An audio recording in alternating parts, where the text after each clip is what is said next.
প্রিয় শিক্ষার্থীবৃন্দ, আমরা আজকে ইংলিশ গ্রামারের অত্যন্ত গুরুত্বপূর্ণ একটা বিষয়, যেটা পরীক্ষায় প্রায় থাকে, ট্রান্সফরমেশনের কিছু রুলস শিখবো আমরা। সেটা হচ্ছে সিম্পল কমপ্লেক্স কম্পাউন্ড। ব্যবহার হচ্ছে two plus adjective plus two, so plus adjective plus that, in order to, in order that. এই কটা বিষয় নিয়ে আমরা আলোচনা করব, কিভাবে সিম্পল কমপ্লেক্স কম্পাউন্ড এগুলো ওয়ার্ড থাকলে আমরা করতে পারি। তার আগে বলে রাখি, তোমরা এই প্রত্যেকটা এপিসোডের শেষে এখন কুইজ দেওয়া থাকে ডেসক্রিপশন সেকশনে এবং কমেন্ট সেকশনে। আজকেও কুইজ দেওয়া থাকবে, এটার আইডি লিঙ্কটা এটা। আহ, তোমরা অবশ্যই কুইজে পার্টিসিপেট করবা নিজেদের আন্ডারস্ট্যান্ডিংটা যাচাই করার জন্য, এবং তোমরা অবশ্যই ভিডিওটা A to Z শুনবা, যাতে করে তোমরা ক্লিয়ার ধারণা পাও। তো ইতিমধ্যে যদি আমার চ্যানেলটি তোমরা সাবস্ক্রাইব করে থাকো, তাহলে তোমাদেরকে অসংখ্য ধন্যবাদ। আর যদি না করে থাকো, তাহলে বিনীত অনুরোধ রইল আমার চ্যানেলটা একটু সাবস্ক্রাইব করার জন্য, এবং তোমার বন্ধু বান্ধবদের মধ্যে শেয়ার, লাইক, কমেন্ট দিয়ে আমার চ্যানেলটাকে প্রমোট করার জন্য অনুরোধ রইল তোমাদের প্রতি। তো চলো, যে আমরা আজকে এখন আলোচনায় আমরা একটু স্ট্রাকচারগুলো দেখি। আজকে এই স্ট্রাকচারের অনুপাতে আমাদের কাজগুলো করতে হবে। তো সিম্পলের ক্ষেত্রে যদি কখনো আমরা দেখি, সাবজেক্টের পরে বি ভার্ব আছে, টু আছে, তারপরে একটা অ্যাডজেক্টিভ আছে, তারপরে টু, তারপরে ভার্ব। অর্থাৎ নিচের এক্সাম্পলটা দেখতেছি আমরা, he is too weak to walk.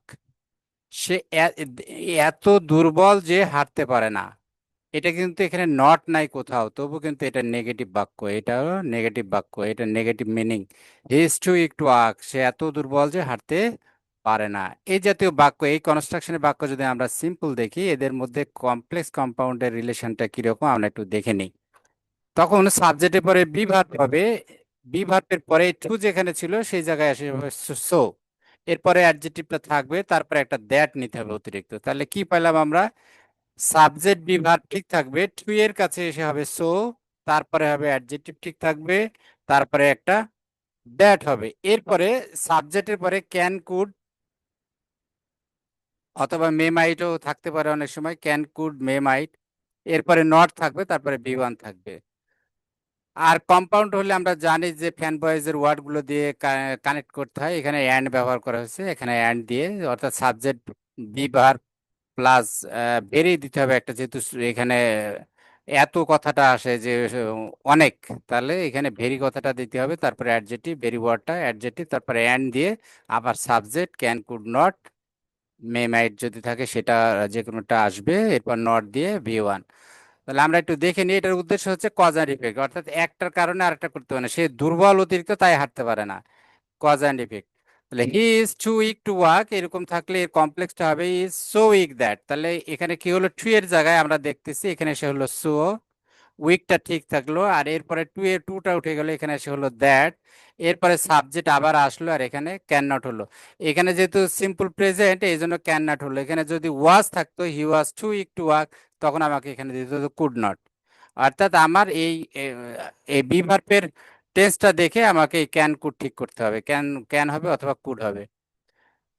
আর কম্পাউন্ডে তাহলে কি হচ্ছে, হি ইজ ভেরি উইক, এই যে ভেরি দিতে হবে, সো যেহেতু এখানে আছে অনেক দুর্বল, এই জন্য অনেক আনার জন্য আমাদের ভেরি দিতে হবে। তাহলে he is very weak and he can not walk, সে খুব দুর্বল এবং হাঁটতে পারে না।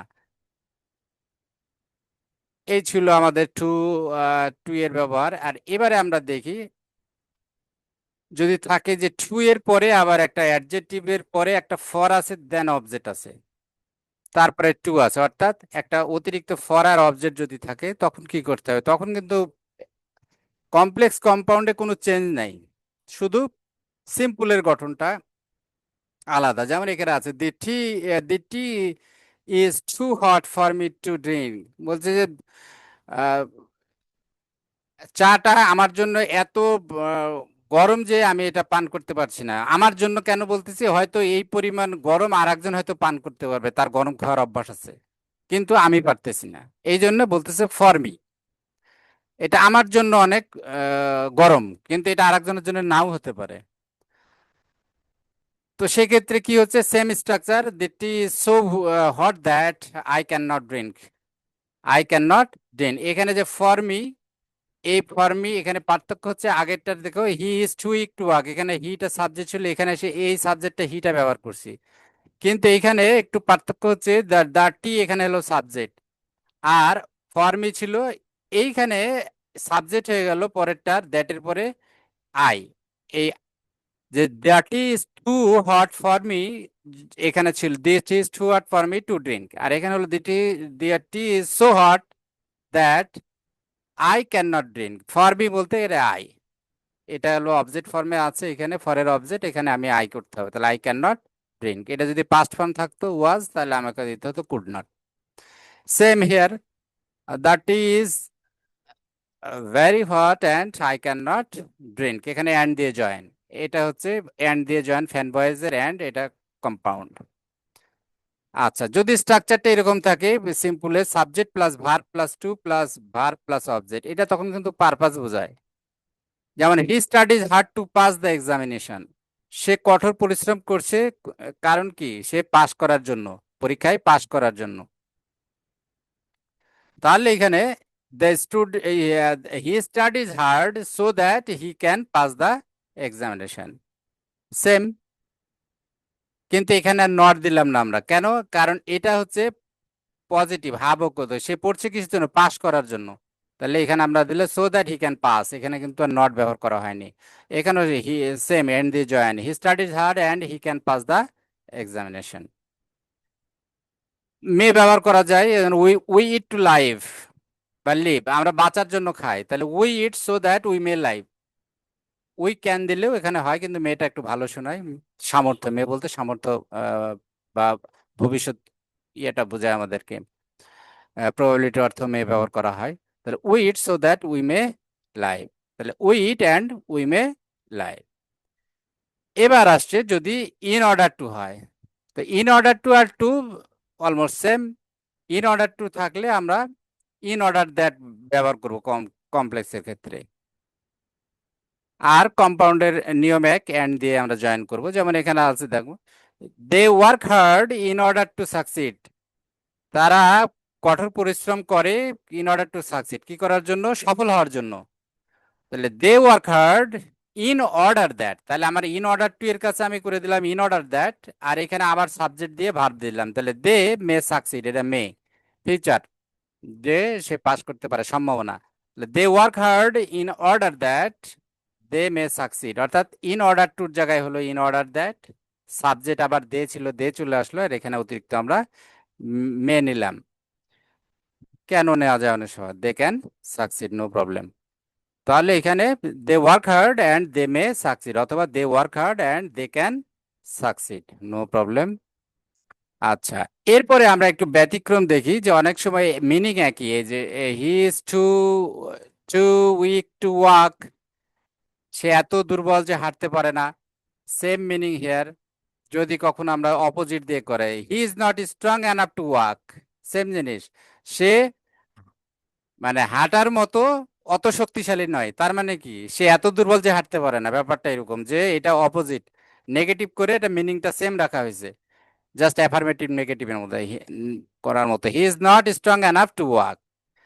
এই ক্ষেত্রে আমরা কি করব, তখন স্ট্রং এর অপোজিটটা উইক দিয়ে করব, he is so weak that he can not walk, he is so weak that he can not walk, he is very weak and he can not walk. Same rule, just এখানে in order, sorry, too plus adjective plus to থাকলে যেভাবে করি আমরা complex compound same ভাবে করব, কারণ এখানে two plus adjective plus two সমান সমানই হচ্ছে বিভার প্লাস নট, তারপরে আবার অপোজিট অ্যাডজেক্টিভ, এখানে ছিল উইক, এখানে হচ্ছে স্ট্রং, আর এখানে নট দিয়েছে, তাহলে নট স্ট্রং মানে উইক। সেম, পরেরটা একটু দেখি আমরা, সাবজেক্ট বিভার প্লাস অ্যাডজেক্টিভ প্লাস এন আসবে, এটা হলো পজিটিভ, এটা হলো পজিটিভ মিনিং, আগেরটা ছিল নেগেটিভ। যেমন he is strong enough to lift the box, সে বক্সটি তোলার মতো যথেষ্ট শক্তিশালী। তাহলে এই ক্ষেত্রে কিন্তু কমপ্লেক্স এবং কম্পাউন্ড করার সময় কোনো নট লাগবে না, he is so strong that he can lift the box, এখানে ক্যান নট না, কিন্তু can, he is so strong that, সে এত শক্তিশালী যে he can lift the box, সে বক্সটা তুলতে পারে, he is strong and he can lift the box. এই ছিল আলোচনা। তাহলে আমরা এক্সেপশনাল ইউজটা কি দেখলাম, যে 2 + 2 সমান not enough to, negative meaning. তখন সাবজেক্ট ভার্ব, বি ভার্বের পরে নট আর অপোজিট অ্যাডজেক্টিভ থাকে, এনাফ থাকে, টু থাকে, ভার্ব থাকে। যেমন he is too weak to run, সে এত দুর্বল যে হাঁটতে পারে না, এটার meaning same, he is not strong enough to run. তাহলে কমপ্লেক্স করার সময় he is so weak that he can not run, he is very weak and he can not run. Enough to positive meaning, subject be verbs adjective enough to verb. Complex কম্পাউন্ডের সময় কি শুধু not থাকবে না, same structure. তাহলে কি হলো, he is strong enough to leave the box, যেটা আমরা আলোচনা করেছিলাম, he is strong and he can leave the box. He is strong and he can leave the box compound, আর কমপ্লেক্স হলো he is so strong that he can leave the box. তো এই ছিল আলোচনা। আশা করি তোমাদের